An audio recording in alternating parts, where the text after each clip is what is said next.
Okay, on towards next game we go. We're gonna be seeing the square spawn here coming from survivor side. That's 3 rescuers. I mean, 2 of the rescuers are basically normal decoding type survivors, except for maybe the coordinator. But we're trying to protect an explorer here.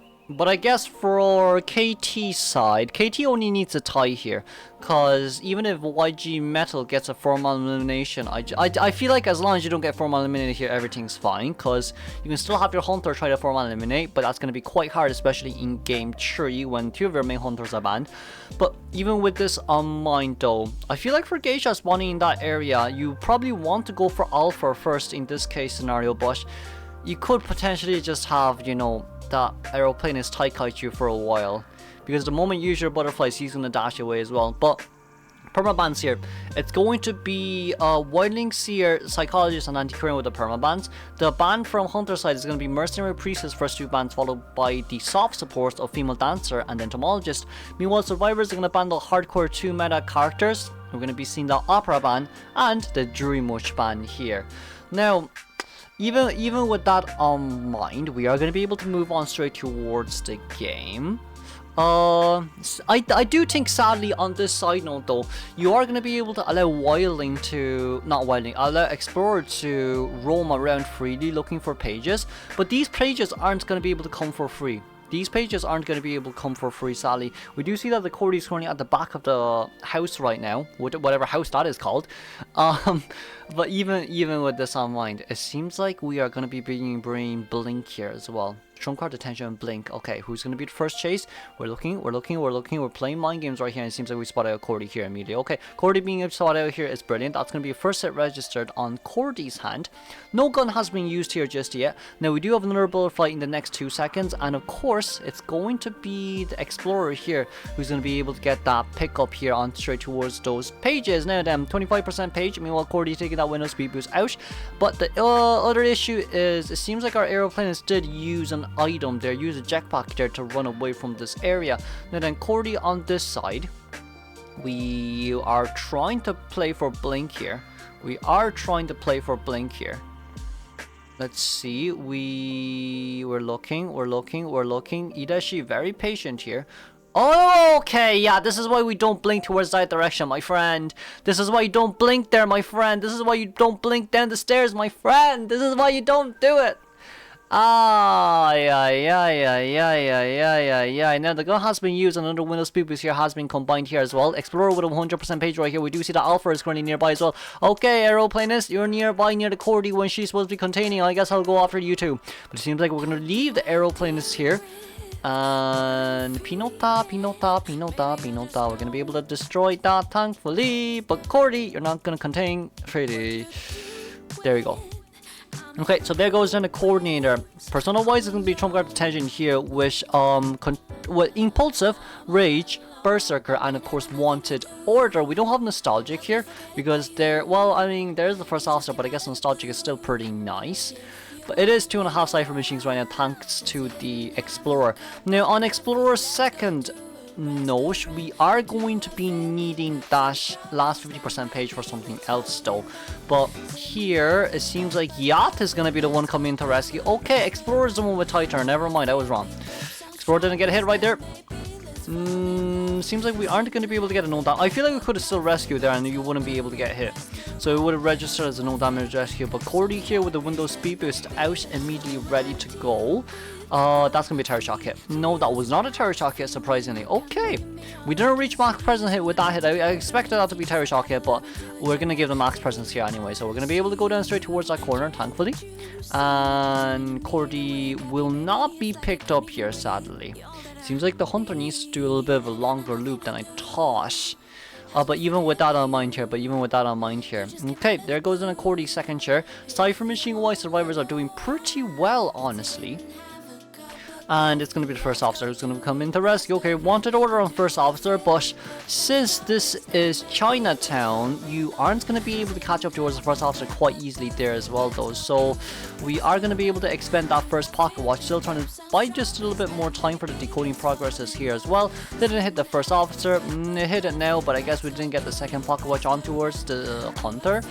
Body blocking here, a rally here wouldn't be a bad choice, but I guess if you hit Cordy, then you hit Cordy. It's a tie game now. And now it's going to become a tie game. Okay, Cordy has to run towards the corner right now. Meanwhile, first officer is running away. Cypher machine-wise, I feel like if Cordy contained 10 seconds after Tide Turner was gone, the Cypher machine definitely could have been prime. But even with that on mind, if the body block didn't come true, then it didn't come true. But like, you guys need to understand, if that body block really did come true, you can body block until Tide Turner is gone from the first officer's hand, which is why it's quite scary. Rallying is really quite scary from the survivor side. I don't know, we're going to be able to go in here immediately. Okay, that's going to be a pallet drop down there.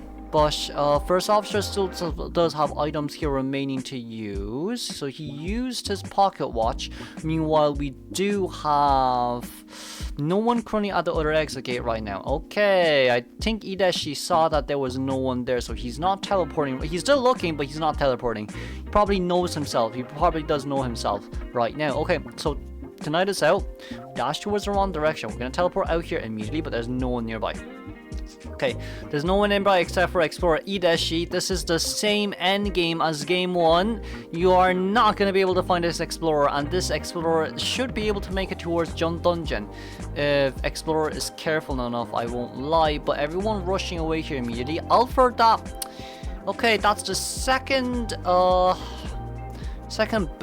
jetpack we use, but we're still playing around right here. The only issue here is what Explorer's going to be able to see the hunter's location at all times. So as long as survivors here can wait out, I feel like you're just waiting for crows by this point, but you're going the wrong way from Ideshi's side.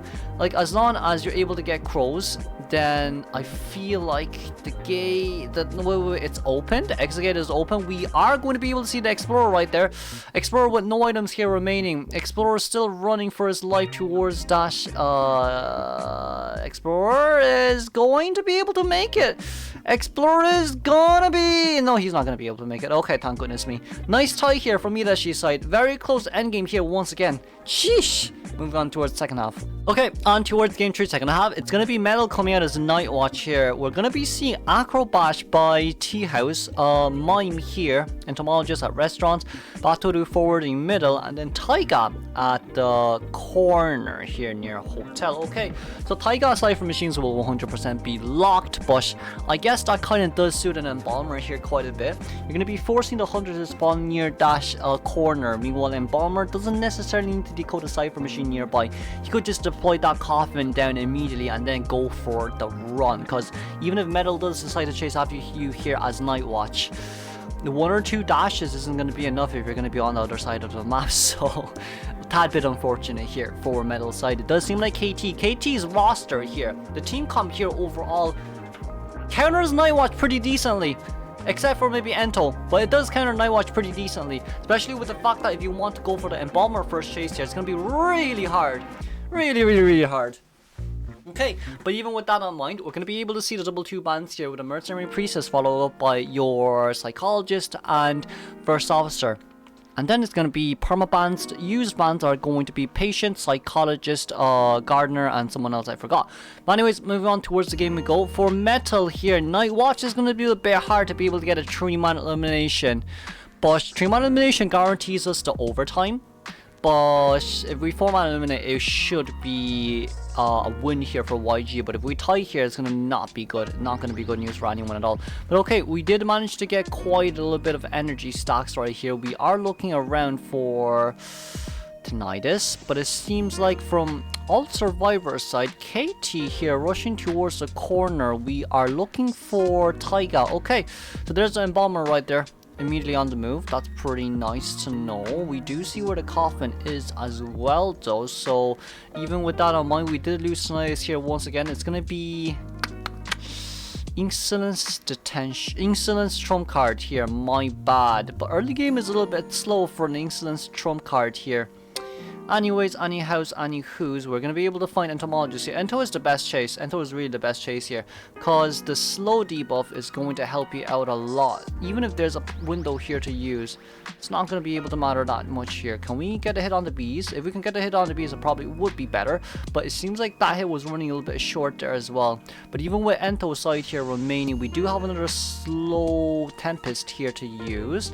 Slow Wind on Mind. We're going to be able to get it on straight towards Entomologist right there. We do have 2 dashes ready to go. That's going to be the first dash here registered. Sadly, the bees isn't going to be able to do anything much, and it's going to be Blink follow-up. Okay, Blink follow-up is what surprised me more. I feel like we could have saved Blink there. Ah, there's a basement, but we aren't going to basement. Yeah, we probably won't be able to basement here.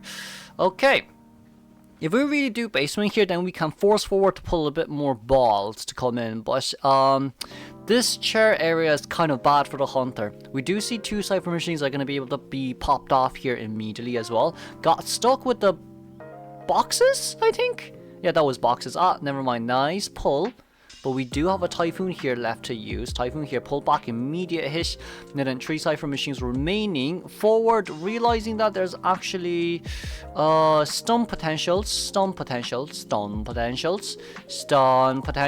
the forward. Nice stun potential on the forward. Forward going to be able to vault in right here. Forward just has to escort this Entomologist as much as he could. Right, so as long as Forward can do that, then it's basically a tie game for the survivors. Their Cypher Machines can be slow, but Forward here has to be able to, you know, basically stun as much as he can. Now, we are going to be able to get a vault out there, thankfully. That's going to be a hit on straight towards the B. That's going to be the second one. Forward going to be nearby as well. We are going to be able to get a Typhoon, but Sally was blocked by something. So follow up with that. Forward stun. No, Forward didn't pull a ball. Just that forward. Oh, wait a second. How did that not hit? Hiya? Okay, Forward is decoding, and there goes down mine. Okay, there goes down mine. Now then, we see all 3 Cypher Machines decoding right now. There is a basement nearby, but this chair is a little bit of a better chair to play around in. Is Forward? No, Forward's not going to pull the ball. Okay, so we're going to have to leave here. Okay, that's no problem. We're probably going to have to sell here. You're probably going to have to sell here. Forward is going to be chased here immediately. That's going to be a ball pull away from this area as well. So Forward basically pulled this ball towards where Acrobat was decoding. But I guess they're going to open a completely new one. Not that I know why or the reason. But we are still going to be able to get the rescue here though. But I guess no double down situation. Entomologist will be going down here immediately. And we have to run. All survivors here have to run. Preferably, if Forward and Acrobat can meet up and heal, that would be the best case scenario right now. Because even with 1 Cypher Machine remaining here, realistically, they still need to heal. They do still need to heal. So, okay, let's see what we're going to do here. We're going to dash straight towards this side of the map. We do have Typhoon there to use. We did see the double survivors nearby. We are going to be able to follow up with a first dash. Second dash up is definitely going to come in here immediately as well. Third dash, trying to look for the survivors nearby. And it seems like we're going to go for the Embalmer instead, who can self-rescue her himself. The Embalmer chase here, there's only one reason, and that's because of the fact that Metal thinks that Embalmer doesn't have borrowed time. That's going to be hit registered on towards Embalmer. But even with that on mind, okay, Embalmer goes down here pretty fast, but it doesn't matter much. No, it doesn't matter much. Because, realistically speaking, I think this is, well, worst comes to worst, they only need a one-man escape. But like, once Embalmer self-embalms here, and we realize that Metal isn't going to go after Embalmer, then Acrobat can actually go look for the Embalmer and start healing. So we do know that Forward is currently being chased by our Night Watch right here. But even with the Night Watch on hand, there's still 2 pallets here for this guy to play around. So it's not going to matter much right now. So we're going to be forcing Cypher Machines here. Okay. Forcing Cypher Machines there is a little bit hard, but that 91% Cypher Machine is going to come in quite clutch. We're going to be able to get that no pullback, no hit. Okay, no pullback, no hit. Cypher Machine was just popped, so we're going to be able to go out to look for KT right now. Embalmer still has borrowed time though. So it depends on how fast we can get this down. If we can get this down immediately, okay, we can get this down immediately. Oh, never mind, we can't. Haha, the Acrobat. Haha, funny, hey? We're gonna be able to follow up immediately with a hit. There is no Cypher Machine shaking. We do see which Cypher Machine shaking. We aren't gonna teleport. We're trying to look for the... we're trying to look for the forward right here. Okay, forward, barely any balls here remaining. Taiga looking to open that Cypher Machine right now. KT Survivor side. Nice pallet stun. Nice pallet stun, but they are decoding. Okay, there comes out the teleport here immediately. It doesn't seem like Taiga is going to be able to contain for any time longer. And there we go. There goes down the main man in hand. Now then, even with that side on mind, there's a basement here to play around. So metal here. Okay. Potentially speaking, right, I do believe someone should be near the basement, and someone should be decoding. Two reasons. Reason number one, we only need a one-man escape. So if we can get a one-man escape here, we can move on towards overtime. Reason number two being the fact that even if they do decide to come in, like, listen, it is what it is right now. That's an 80% Cypher Machine here. Batudu is still nearby. He metal thinks that someone actually run down towards basement, but that's actually okay right now. We do... Okay. Pop. 3, 2... 1, pop, nice pop. It's out of range right now. Okay, so Acrobat here has to contain for a little bit longer, but Acrobat doesn't have any items here remaining to use. We're going to be able to get a Vulnerable, but that's also okay. That's going to be a moving speed because they're on towards Acrobat. But Acrobat on towards the other side. We're playing so much mind games right now. Acrobat holding on towards Red Ball. Red Ball's going to be able to jump out here immediately once again, but you're going to be able to get the pull back there. But this is a... Oh, wait a second. No detention. It's no detention. The exit is currently at 80%. We're going to be able to get a vault over right here, but it seems like for Acrobat right now, he's trying to look for it. He's looking for it. He got the hit, and they're out there. It's a tie. Okay, let's congratulate KT for winning against YG Metal. Wow.